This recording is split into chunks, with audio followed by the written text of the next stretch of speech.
Glória a Deus. Boa noite, meus irmãos. Boa noite a todos aqueles que vão assistir esta reunião aqui pelo YouTube. Seja muito bem-vindo. Glória a Deus pela sua vida. Meu nome é Rony e esse é o Tropa de Elite de Jesus. Seja muito bem-vindo às nossas reuniões, a tudo aquilo que o Tropa está fazendo neste tempo, pela permissão do nosso Senhor. Glória a Deus.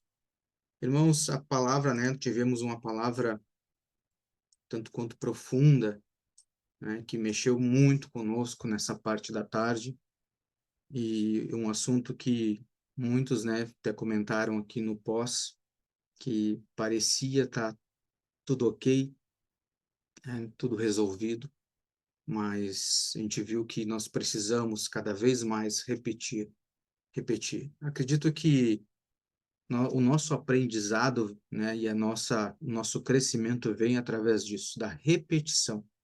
Então, quanto mais nós lermos novamente a palavra que nós já lemos, ouvir as ministrações que já ouvimos, ou mesmo que seja a mesma palavra, nós precisamos rever, rever, rever, até que aquilo esteja gravado no nosso coração, até que aquele assunto esteja curado dentro de nós, e até o ponto daquele assunto transbordar através de nós. Amém? Glória a Deus, então, por tudo aquilo que está sendo derramado através desse ministério. Eu espero que vocês sejam alcançados por tudo aquilo que está sendo feito a partir daqui, que esse é o nosso objetivo, esse é o propósito, né, de poder servir aos irmãos de uma forma que haja verdadeira transformação, né, porque senão não teria um motivo de nós estarmos aqui, se não fosse para servir dessa forma, amém? E com isso, hoje eu gostaria de ministrar aqui, falar um assunto extremamente importante, principalmente nesses dias de hoje, que é sobre a seriedade do evangelho.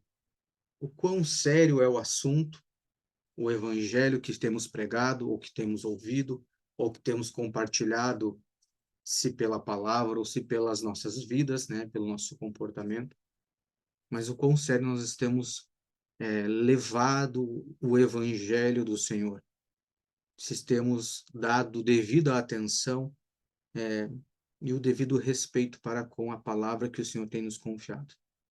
A Bíblia diz lá em Romanos 8:28, né, um texto clássico, diz assim: "E sabemos que todas as coisas contribuem juntamente para o bem daqueles que amam a Deus, daqueles que são chamados segundo o seu propósito." Ou seja, quando ele fala aqui chamados segundo o seu propósito, quer dizer, então, que você tem um propósito em Deus, e eu creio nisso. Caso contrário, o Senhor não teria se revelado a você. Então, talvez você ainda não entenda, não veja qual é o seu propósito em Cristo, mas se ele se apresentou a você, alguma coisa ele tem contigo, porque ele te separou. Então, se você tem um propósito para com o Senhor, quer dizer que esse propósito é seu e você não pode terceirizar esse propósito.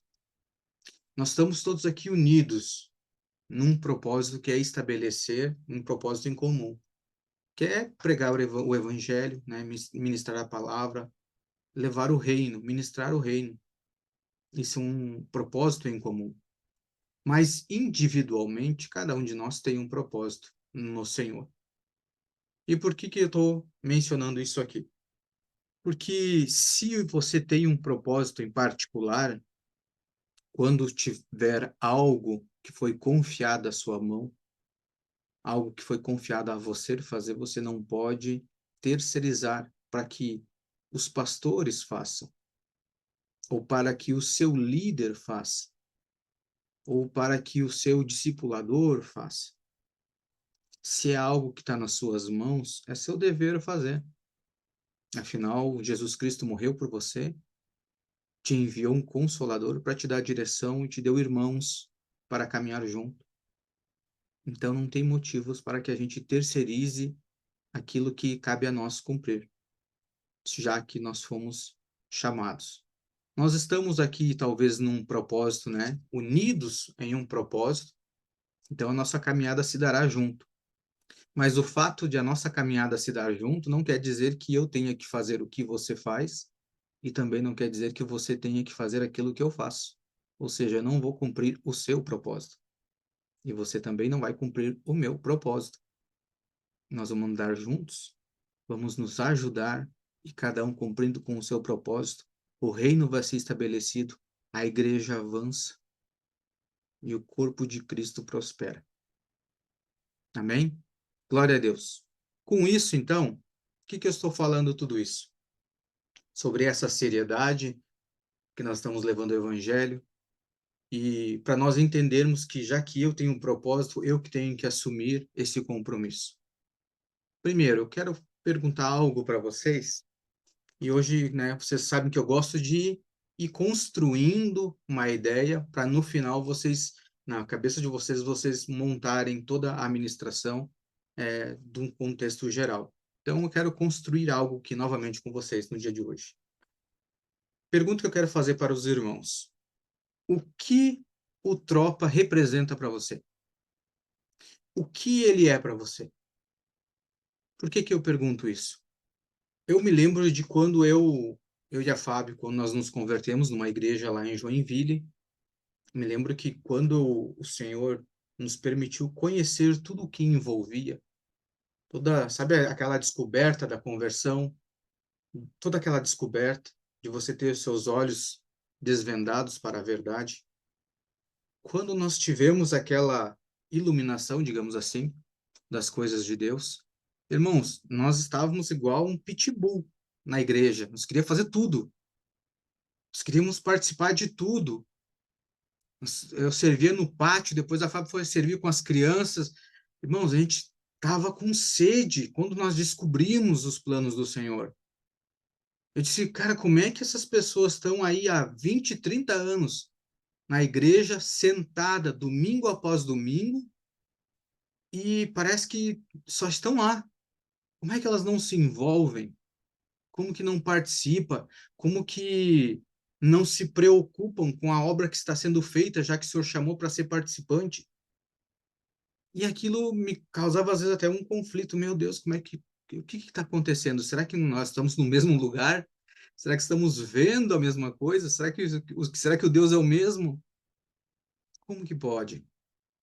E nós tínhamos sede, irmãos, de servir cada vez mais, de fazer cada vez mais, de aliviar a carga do outro. Eu me lembro que tinha a senhora que nos discipulava, que nos mentoreou por muito tempo, que ela já servia lá 23 anos, se não me engano, que ela servia naquela igreja, com as crianças. E era sempre ela que chegava antes, né? O culto acho que começava às 5, e ela sempre chegava lá 4 para ela abrir então lá a sala das crianças, arrumar as cadeiras, né? Fazer todo o processo, a organização, ligar o ar-condicionado, deixar tudo preparado, o material para receber essas crianças. E nós começamos a observar, e assim, ó, tinha gente já de anos também trabalhando lá no Ministério Infantil. E a Fábia até também percebeu que ela sempre chegava sozinha, sempre fazia tudo sozinha lá. E quando a Fábia viu isso, deu um negócio dela, assim, não, eu preciso ir mais cedo. Tanto é que em casa, quando chegava ali 3h30, já dava uma loucura. Que nós já estamos atrasados, nós já tínhamos que estar saindo. Por quê? Porque gerou em nós um desejo tão grande de servir, de fazer parte e de aliviar também o fardo do outro. E já que nós enxergamos que ali poderia ter alguém para ajudar, por que não nós? Né? Tem a frase que a gente diz, né? Se não eu quem? E se não agora, quando? Né? Então, a gente viu essa necessidade e a gente ia antes, para quando ela chegasse lá, não, a gente fazia, irmãos, não para ganhar elogio. Não era esse o interesse, o intuito. E Deus conhece o nosso coração. A gente fazia porque realmente nós entendemos no nosso coração que nós fazíamos parte daquilo. Nós fazíamos parte. E depois disso, eu me lembro que quem fazia parte lá conosco também, a Suzana, muito tempo trabalhou conosco também lá no Ministério Infantil. Mais para frente nós fomos para outra parte das crianças, porque era tudo dividido por idade. Nós fomos trabalhar lá com os adolescentes. E eu me lembro que aconteceu algo lá na igreja, né? Não vem ao caso, mas enfim, nós tinha uma sede, né? Um sítio, né? Que era tipo um centro de eventos, que era da igreja, só que era na cidade vizinha, subindo a serra. E nós queríamos fazer um evento para os jovens lá. Só que aí nós começamos, irmãos, quando você começa a se aproximar de liderança, quando você começa a se envolver com cuidados de uma igreja, né, com uma instituição, você não pode também chegar de qualquer maneira. Você tem que ter maturidade, tem que ter muita maturidade. E naquele momento nós começamos a fazer cálculos para ver se nós ia conseguirmos fazer esse evento. E a gente viu que, além dos pais terem os seus eventos na igreja que tinham que pagar, as crianças também. Então, nós não podíamos fazer um evento para as crianças que gerasse um custo muito alto, porque senão os pais não iam conseguir enviar os seus filhos. E nós tentamos de todo quanto é jeito tentar fazer nesse local da igreja, né, com um valor baixo, mas enfim, acabou não dando. E aí, irmãos, o que que nós pensamos? Vamos fazer nós, vamos resolver isso aí. E a Suzana corre para lá e corre para cá, a Fábio para lá e para cá. Conseguimos um lugar para fazer na mesma cidade. Conseguimos um ônibus, os ônibus para levar as crianças gratuito da prefeitura. Enfim, resumindo, conseguimos fazer, até era legal, bonito o nome, que era Acampa Reino, era o nome do evento, com os jovens. E, gente, aquele evento foi assim, ó, tremendo, tremendo, vocês não têm noção. Foi demais o evento. O que que nos traz de experiência com isso? Eu não poderia deixar de fazer esse evento para as crianças querendo culpar os pastores. Ah, o ministério é de vocês, vocês que se virem. Eu já faço muito em estar aqui servindo. Mas não, quando eu fui introduzido na família de Cristo, eu também faço parte. Isso aqui também é meu. E se o Senhor confiou isso aqui a mim, eu tenho que fazer a minha parte. E a coisa aconteceu. Nós não jogamos a culpa para o outro. Porque talvez se nós quiséssemos colocar nas costas dos pastores e dar desculpa, o evento não teria sido feito. Agora me diz, o pastor e a pastora daquela igreja iam perder alguma coisa? Não, irmãos. Porque, na verdade, quem ganhou foi os adolescentes e nós, que recebemos muito ao servir as crianças lá. Muito. Inclusive, eu acho que foi um dos primeiros eventos que o irmão da Suzana, que ainda não tinha, acho que, se convertido, não é, Suzana? Foi um dos primeiros eventos que ele foi lá servir. Tanto é que ele conta o testemunho do dia que ele foi lá servir. O quão tremendo foi. Então, irmãos, eu não posso fugir da responsabilidade, daquilo que o Senhor colocou para mim, daquilo que é o meu chamado. Eu não posso terceirizar. Não posso. E por isso que eu estou perguntando isso para você hoje. O que que é o Tropa para você? Porque para muitos o Tropa é só um grupo. É só um grupo de WhatsApp, ou é só um grupo de oração. É só um grupo. Mas nós estamos levando isso a sério. Para nós é um ministério. E por que que eu falo dessa seriedade? Porque, irmãos, agora até deu uma acalmada, mas um tempo atrás até quem me segurava um pouco era a Fábio. Mas era que nem ela fazia, ela falava antigamente, né? Ela tinha vontade de demitir todo mundo no grupo. Por quê? O pessoal chegava aqui no grupo do WhatsApp, e, irmãos, o pessoal acha que o grupo do WhatsApp aqui do Tropa é um grupo da família, que vai jogando tudo quanto é lixo lá dentro. E não, isso é um ministério, é uma igreja. Quando você vai visitar uma outra igreja, você chega, sobe no púlpito e você vai lá falar as suas opiniões? E por que que aqui, eu não estou dizendo vocês me entendam, por isso que eu pedi para que o Espírito Santo colocasse entendimento. E para que vocês também, vendo isso, não permitam acontecer dentro do tropa. Mas por que que acontecia isso no passado? Acontecia. A gente tinha que intervir lá no grupo. O pessoal pegando mensagem de outros, não tem problema colocar uma mensagem, mas, irmãos, ao invés de trazer uma mensagem de uma outra denominação, eu prefiro que você compartilhe aquilo que o Senhor está fazendo na sua vida. Leia as Escrituras você e ministre você lá no grupo. Tinha uma irmã que toda semana jogava coisa de coaching lá. Então, o que que eu percebi? O pessoal não está levando a sério o Tropa. Mas o Tropa não era só meu e da Fábio. O que é isso? É pertencimento. Enquanto você não se sentir pertencente e você não assumir essa posição de pertencer a algum lugar, isso vai passar batido aos olhos. Coisa que quando nós estávamos servindo lá, quando o Senhor nos despertou, irmão, tudo nós ficávamos olhando. Desde a entrada que nós chegávamos na igreja, como eu comecei lá a trabalhar no pátio com os homens, até a organização dos carros eu observava. E os irmãos que chegavam na igreja reclamavam: ah, irmão, mas eu queria estacionar o carro aqui. Eu disse, cara, você nem sabe. Se nós não fizermos uma organização nesse pátio aqui, depois você não sai. Mas o porquê? Porque as pessoas estão interessadas em ir lá, sentar, assistir a ministração e ir embora. Não se preocupam com o por trás daquilo. O que envolve você manter uma instituição.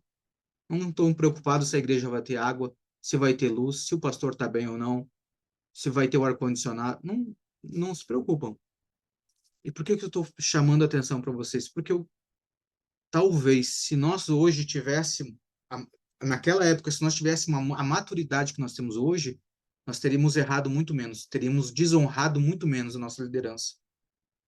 E o que nós estamos construindo aqui é uma igreja madura, irmãos que estejam maduros na fé. Por nossas causas? Não, irmãos, é para que o corpo de Cristo flua, para que a gente avance muito mais rápido, para que cada um de nós não sofra com a consequência da desonra, com a consequência da orfandade, que a gente tenha isso trabalhado, seja livre em nossa mente. Quanto mais rápido nós amadurecemos, mais rápido as coisas andam. Então é interessante, irmãos, nós observarmos essas coisas, nos sentir pertencente.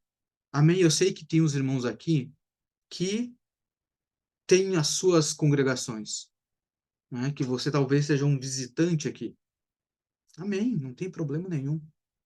Mas como eu falei, como que eu me comporto numa outra igreja onde eu sou visitante?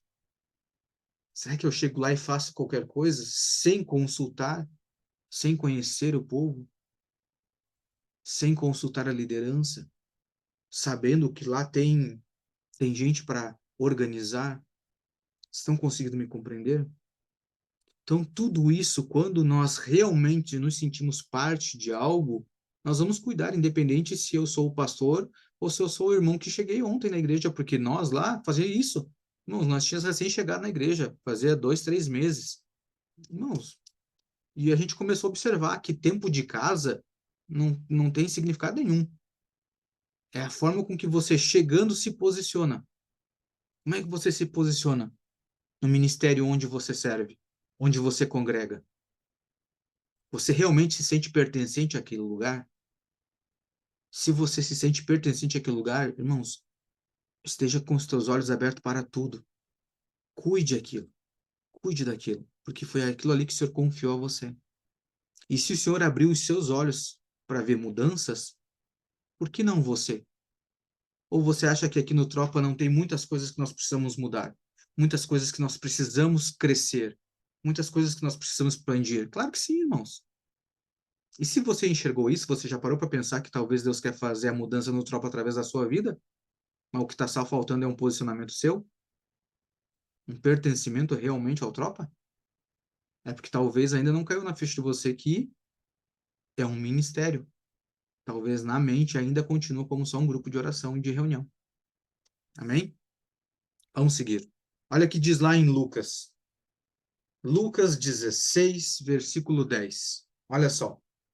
Construindo isso aqui, nós vamos observar que a partir disso que o Senhor tem confiado no natural para nós, isso também vai se refletir no mundo espiritual. Ele vai dizer assim, Lucas 16, 10 e 11. Quem é fiel no mínimo também é fiel no muito. Quem é injusto no mínimo, também é injusto no muito. Pois se nas riquezas injustas não fostes fiéis, quem vos confiará as verdadeiras?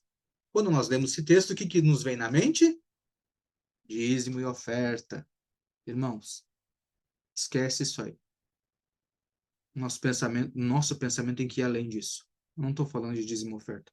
Dízimo e oferta está dentro de todo o pacote. Não estou falando disso. O que eu estou falando? Se eu sou fiel no pouco, ou seja, no meu propósito, naquilo que o Senhor tem colocado neste tempo nas minhas mãos, se eu sou fiel nisso para guardar, para cuidar, se o Senhor me deu o ministério das crianças, eu vou cuidar. Se o Senhor me deu o ministério dos adolescentes, eu vou cuidar. É minha responsabilidade. Se o Senhor me deu o ministério do ensino, é minha responsabilidade. Eu não vou passar para os pastores, é minha responsabilidade. Se o Senhor me deu o ministério de cuidar das mulheres, é minha responsabilidade, eu vou cuidar, não vou passar a bola para os outros. É isso que o Senhor está dizendo. Se você for fiel no pouco, Ele vai te colocar sobre o muito. Como que nós não cuidamos nem do ministério onde que nós congregamos? Como é que nós vamos querer governar com Cristo? Se eu não me sinto pertencente ao ministério onde eu congrego, como é que eu vou me sentir pertencente à família de Cristo? Ao reino de Cristo? É uma consequência. Se sentir pertencente é desde já. É desde já. Então, cuide, zele por aquilo que Deus confiou a você. Independente se for numa igreja local, se for online, se for de uma pessoa que Deus colocou para você discipular, zele, cuide. Seja você o agente da mudança. E enquanto nós não transformarmos a nossa mente, as pessoas não vão levar o ministério a sério.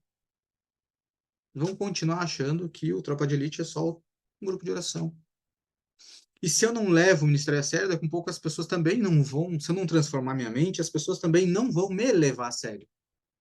Não tem a ver só com o ministério. Tem a ver com a minha vida. Como é que eu vou falar de Cristo se eu não levo para mim a sério? Se não fez diferença na minha vida, quem disse que vai fazer na vida do outro? Então, se você é fiel, mas não cuida daquilo que é posto nas suas mãos, olha só. Lembra do texto onde que o Senhor vai fazer um concerto com Pedro? E ele diz assim: Pedro, tu me amas? Apacenta as minhas ovelhas.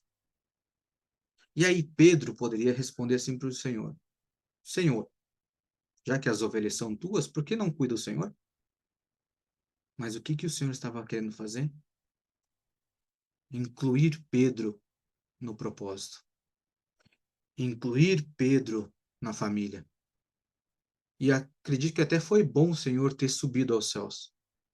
Porque provavelmente, se o Senhor tivesse ficado na terra, qualquer problema que desse com as ovelhas, Pedro ia recorrer a Jesus. Porque é assim que a gente faz, irmãos. Se o pastor confia algo na sua mão para você fazer, quando dá problema, você quer devolver para o pastor. Não, ó, pastor. Não. Tá dando muito problema. Resolve aí. Fica com o Senhor. Fica contigo. Mas não é assim, irmãos. As ovelhas são do Senhor, mas o Senhor confiou a Pedro. O tropa de elite não é meu e da FAB. O tropa de elite é do Senhor. Ele tem confiado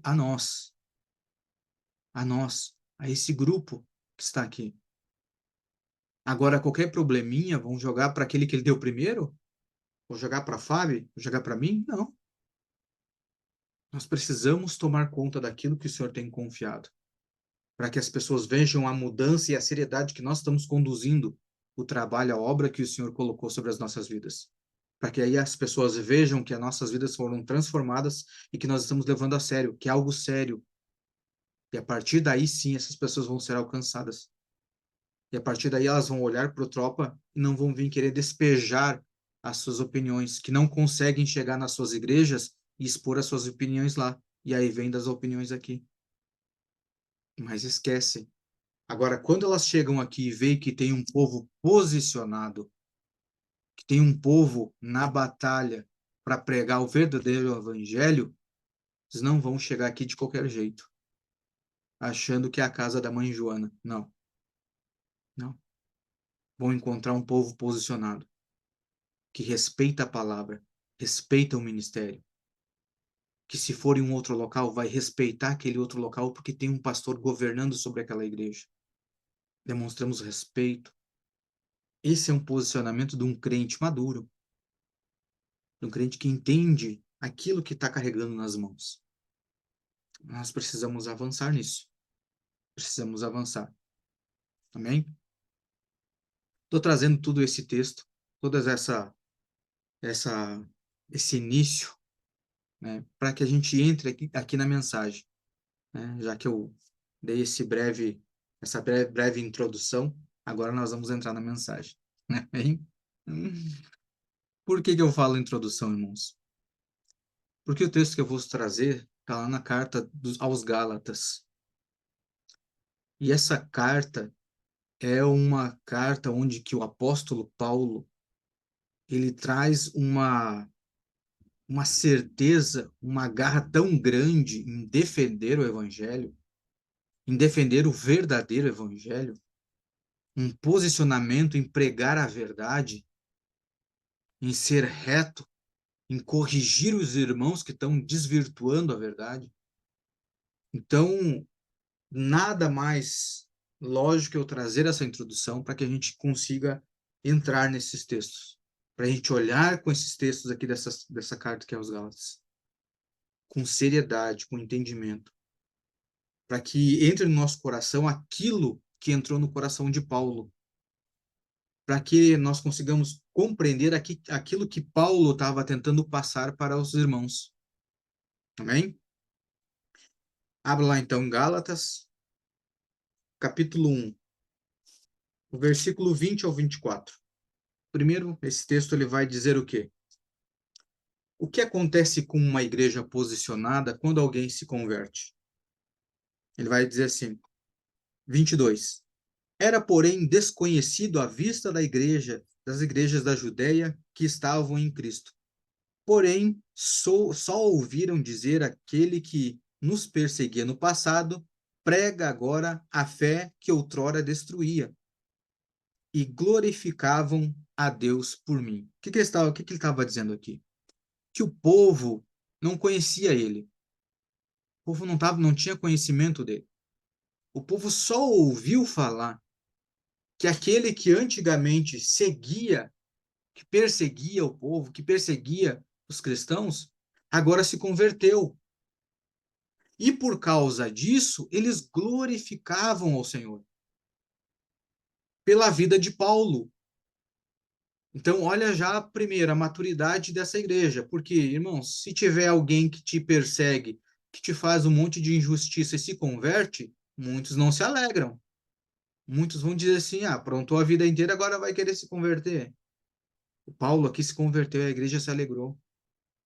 Então, esse é uma característica de uma igreja madura, posicionada. Se alegrar quando alguém se converte. Mas o que acontece com a igreja quando não amadurece?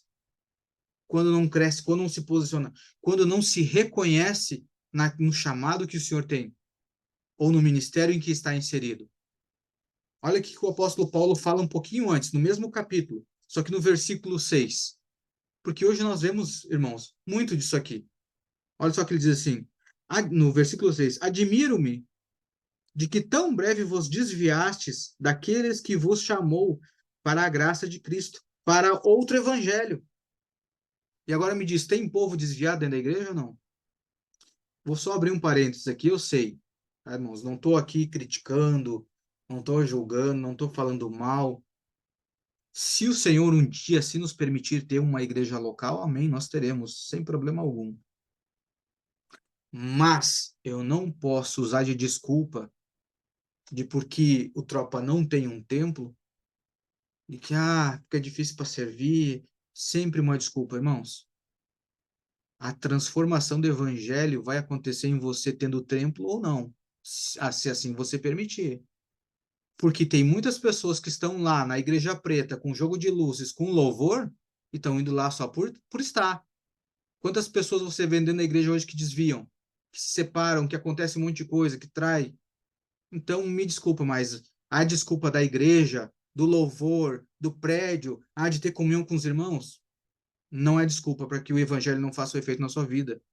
Eu cansei de ver irmãos chegar na igreja, de dava desculpa, mas eu preciso ter a comunhão, de estar com pessoas. Cansei de ver irmãos, chegava na igreja, saía, não dava um oi para as pessoas que estavam na porta, e aí vem me dizer que isso é comunhão? Então, não, irmãos, não usem desculpa. A Fábio sabe, eu gosto de estar reunido. Tanto é que nós nos reunimos esses dias para fazer o encontro do Tropa. Eu gosto, irmãos. Vocês acham que eu não gosto de louvor, música, de estar junto com os irmãos? Eu gosto, claro que gosto. Mas eu não uso isso como desculpa para fazer aquilo que eu preciso fazer. Não uso. Tendo templo, não tendo, eu faço. Se tem um na sala, se tiver 1000, nós vamos pregar o evangelho. Não interessa. Importa que o evangelho seja pregado. E aí eu estava lendo aqui, quando estava preparando essa mensagem, estava lendo aqui os comentários, que tem aqui a Bíblia de Estudo, tem os comentários. E olha só que interessante o comentário que a Bíblia trouxe aqui. Ela diz assim, os versículos 6 é abrupto. Paulo se admira da atitude dos Gálatas de abandonar o evangelho da graça, rejeitar a mensagem do evangelho. É o mesmo que rejeitar o próprio Deus. Depois Paulo deixou a Galácia. Os Gálatas pensaram ter ouvido e seguido outro evangelho que parecia melhor, mas que na realidade não era o verdadeiro evangelho. E hoje, quantos crentes nós vemos assim, irmãos? Tá numa igreja, daí o que está sendo pregado ali não está me agradando muito, vou para outra. Tô num grupo de Zoom aqui, mas o que está sendo pregado aqui não está me agradando, vou para outra. A pessoa não se firma em lugar nenhum. Como é que vai gerar uma transformação? Não gera transformação nela e ela não contribui com nada para aquele ministério, porque ela não se firma em nada. Então, irmãos, chega de desculpas. Aonde eu estiver, que eu esteja servindo, ajudando, avançando.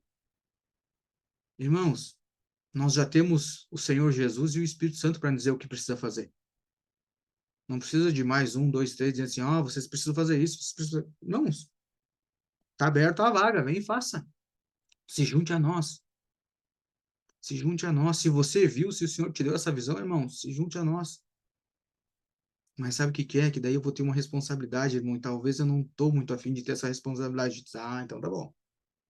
Tá bom. Não tem problema. Mas é assim que funciona. Para nós sermos crentes maduros, nós vamos ter que passar por coisas que talvez ainda não passamos. Ver coisas que ainda não vemos. Passar por situações que ainda não passamos. Encarar coisas que não encaramos ainda. Sustentar coisas que ainda não sustentamos. Mas é aí que o Senhor vai avançando conosco. Lá em 2 Timóteo, capítulo 4, versículo 3 a 5, ele diz assim, porque virá tempo em que não suportarão a sã doutrina, mas tendo comichão nos ouvidos, amontoarão para si doutores, conforme as suas próprias concupiscências, ou seja, as suas próprias vontades, e desviarão os ouvidos da verdade, voltando às fábulas. Mas tu, sede sóbrio em tudo, sofre as aflições e faz a obra de um evangelista. Cumpre o teu ministério. O teu ministério. Então, irmãos, não adianta você querer jogar para o pastor, para a pastora. É contigo o negócio. Não adianta você olhar para a pastora e dizer assim, pastora, fala você com Deus, porque se Deus falar conosco, nós morreremos. É contigo. É contigo, que o Senhor quer matar a vontade da tua alma. Vamos voltar lá para Gálatas. Eu já estou quase encerrando. Gálatas 2, do 2 ao 4. Olha só. O que o apóstolo Paulo vai falar? Ele diz assim, e subi por causa de uma revelação, e comuniquei-lhes o evangelho que prego entre os gentios, porém, particularmente aos que eram da reputação, a fim de não correr ou de não ter corrido em vão. Mas nem Tito, que estava comigo, sendo grego, foi obrigado a circuncidar-se, E isto por causa da presença de falsos irmãos, desconhecedores, que secretamente introduziram-se entre nós para espionar a liberdade que temos em Cristo Jesus, a fim de nos escravizar. Eu sei que aqui não tem, mas eu estou falando porque eu sei que vai ter uns incircuncisos, uns bode que vão assistir essa ministração depois. E que vem aqui só para espiar, ver o que o tropa está fazendo. Não, mas isso aí não é do Senhor, não é assim. Eles não são livres e ainda querem nos escravizar. Aqui não. Aqui não, porque aqui eles vão encontrar crentes posicionados, comprometidos com o evangelho, comprometido com a palavra do Senhor. Um último texto que eu quero passar aqui para os irmãos, está lá em Mateus 11, a partir do versículo 1. Mateus 11, 1. Ele vai dizer assim, até o 9. E aconteceu que, tendo Jesus terminado de dar instruções aos seus 12 discípulos, ele partiu dali para ensinar e pregar nas cidades deles. Ora, quando João ouviu na prisão sobre as obras de Cristo, ele enviou 2 discípulos. Olha só, quando João, que estava na prisão, quando os irmãos que ainda estão presos ouviram falar do tropa, envia os seus discípulos a dizer-lhe: És tu aquele que havia de vir ou aguardamos outros?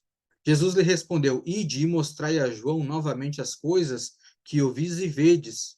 Ou seja, vai lá e fala para as pessoas o que está acontecendo através do tropa. Os testemunhos que nós temos através aqui do tropa. Os cegos recebem a visão, os coxos andam, os leprosos são purificados, e os surdos ouvem, os mortos são ressuscitados, e aos pobres é pregado o evangelho. Olha só, eu achei que aos pobres era dado dinheiro.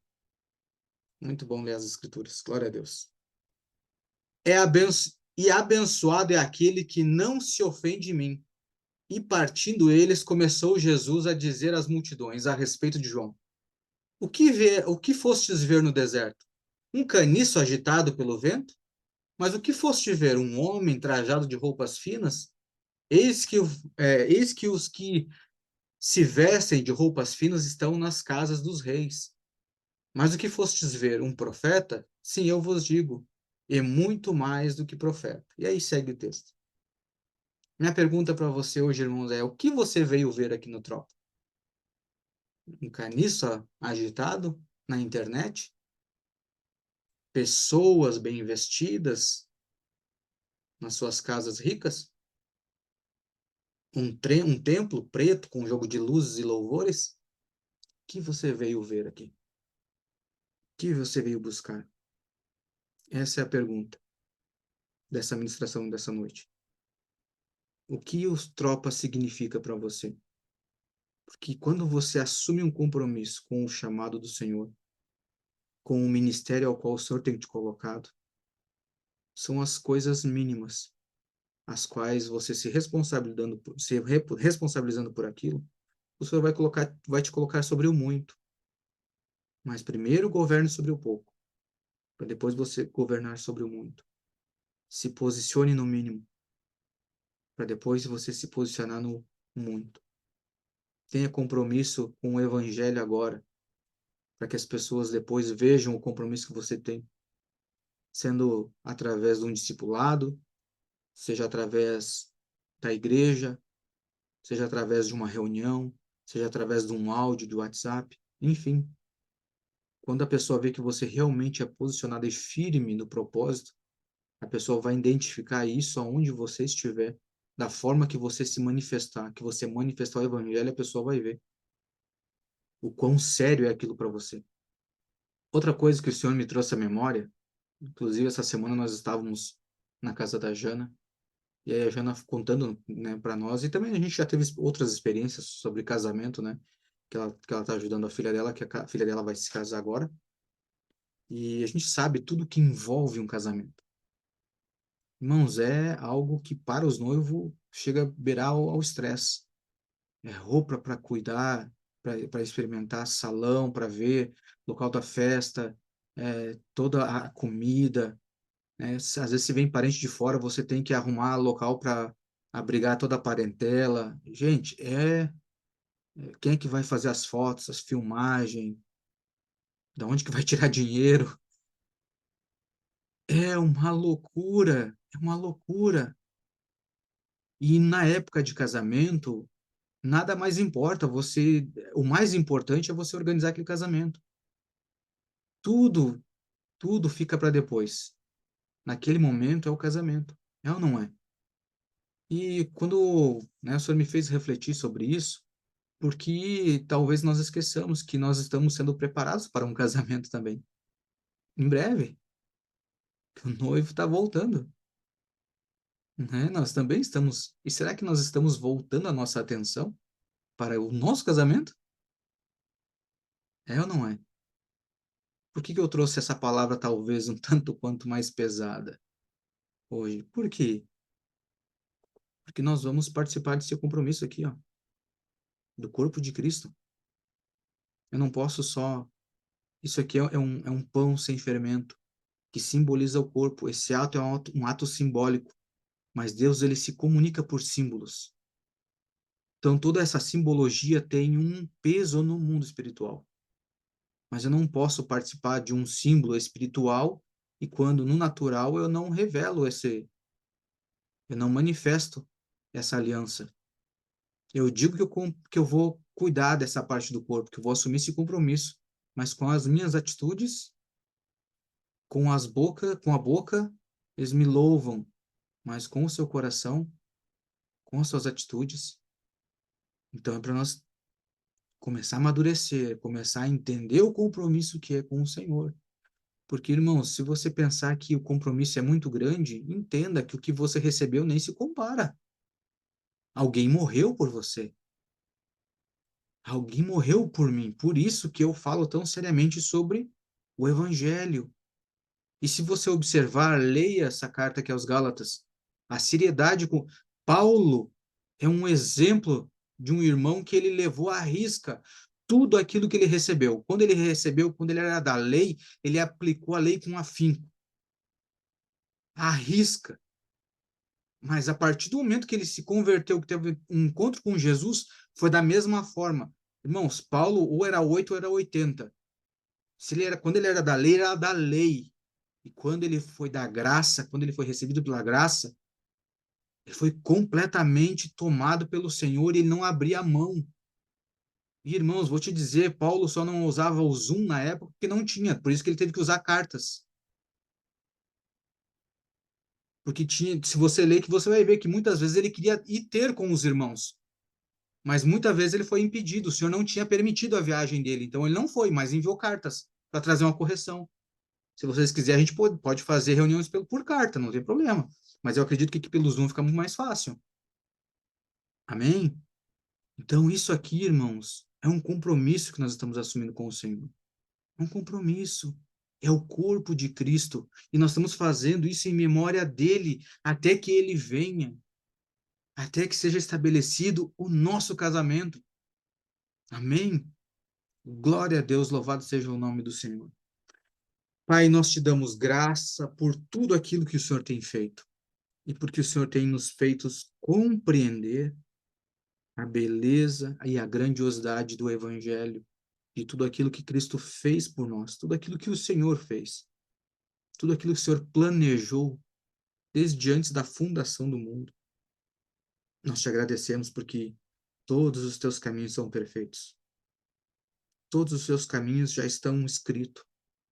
O Senhor já sabe de antemão tudo aquilo que pensamos, tudo aquilo que nós vamos falar, a forma com que vamos agir, até o dia e a hora que vamos pecar, e mesmo assim o Senhor nos alcança com a tua graça, com a tua misericórdia. Nos perdoa, Pai, porque muitas vezes nós agimos como prostituta. Abandonamos o nosso cônjuge, futuro cônjuge. Abandonamos a verdade. Esquecemos que o Senhor está preparando esse casamento e que já tem tudo preparado para nos receber. Nos perdoa, Pai, porque o Senhor nos deu vestes e muitas vezes nós insistimos em sujá-las, mas o Senhor, com a tua graça, com a tua misericórdia, com o corpo do Filho, tem nos renovado dia após dia. Obrigado pela tua misericórdia. Obrigado porque todos os dias o teu fôlego de vida volta ao nosso corpo. E todos os dias o Senhor permite com que a gente faça algo novo. Faça de novo. Que a gente seja melhor, que a gente seja transformado. Obrigado porque o Senhor é um Deus paciente. Tem muita paciência conosco. O Senhor é um Pai bondoso. Um Pai que tem cuidado em cada detalhe de nossas vidas. Nós consagramos esse pão e te agradecemos por poder fazer parte. Nós declaramos aqui que nós vamos cuidar desta parte do corpo. E se nós fraquejarmos, nós te pedimos que o Senhor nos ajude, nos dê sabedoria para cuidar dessa parte do corpo. Que desta forma nós estaremos glorificando ao Senhor, em nome do Senhor Jesus. Amém? Podemos participar todos, irmãos. Aleluia. Glória a Deus. Deus, Ele é bom o tempo todo. O tempo todo. Deus misericordioso. Só há um Deus. Não há outro. Não há outro. Só há um. Só um que pode ser o que Ele é, fazer o que Ele faz. Só há um. Nosso Deus Altíssimo, aquele que enviou o seu Filho, deu o seu melhor por nós. E acredito eu que Ele espera também que nós demos o nosso melhor. Na verdade, Ele nos comprou. Ele espera que a gente dê tudo para Ele. Glória a Deus. Pai, nós, da mesma forma que nós participamos do corpo, também participamos do suco de uva que representa aqui o sangue do teu Filho que foi derramado naquela cruz. Em nome de Senhor Jesus, não nos permita fazer com que aquele ato seja feito em vão. Não nos permita, Pai. Nos ajuda a amadurecer, a avançar, a nos livrar, Pai, das amarras, das cadeias na mente, aquilo que ainda nos aprisiona, aquilo que nos impede de avançar. Porque o nosso desejo é glorificar o Teu nome, é que a nossa vida, que ela venha refletir ao Senhor. E que através da nossa vida, com a seriedade com que nós conduzimos o Evangelho, venha alcançar e gerar vida no próximo. Obrigado pelo sangue, esse sangue da nova aliança, que se não fosse por ela, nós jamais conseguiríamos ter esse relacionamento com o Senhor restabelecido. Nós te agradecemos, Pai, em nome do Senhor Jesus. E todos nós podemos participar agora do sangue de Cristo. Amém? Glória a Deus. Aleluia. Glória a Deus.